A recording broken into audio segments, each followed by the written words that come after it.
probes local banks over virtual currency. South Korea's financial regulator has said it is jointly carrying out inspections on 6 local banks that offer virtual currency accounts to institutions.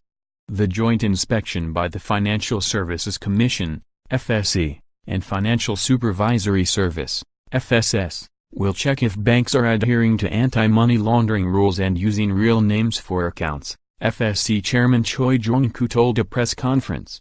Officials are also looking at ways to reduce risks associated with cryptocurrency trading in the country, which could include shutting down institutions that use such currencies, Choi said. South Korea in September announced it would be banning all forms of initial coin offerings, ICOs, due to the risk of scams, with the FSC also banning credit exposures such as the loaning out of digital currencies. An ICO is a form of internet-based crowdfunding that can be a source of capital for startups. In return for investor cash, the organizations involved offer virtual coins such as Bitcoin or Ethereum, and the transaction is recorded on a blockchain. The FSC said ICOs had a high risk of asset bubble and that investors were vulnerable to scams and market manipulation. In December, the government then announced it would be banning minors and foreigners from trading in virtual currency or creating bank accounts for them in the country.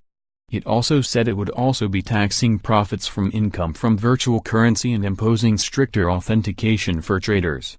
See also, the risky business of Bitcoin.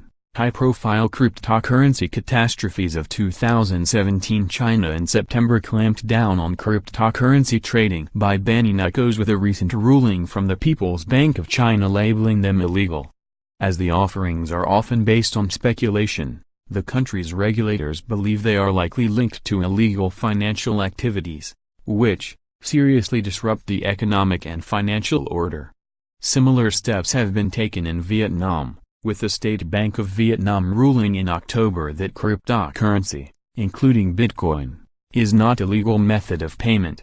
Bank Indonesia Governor Agus Martowardojo also said in October that Bitcoin is not a valid form of payment in the country, and that users of the cryptocurrency would be dealt with. Meanwhile in Australia, the country's corporate watchdog urged those involved in ICOs to err on the side of caution to ensure they are abiding by the country's laws.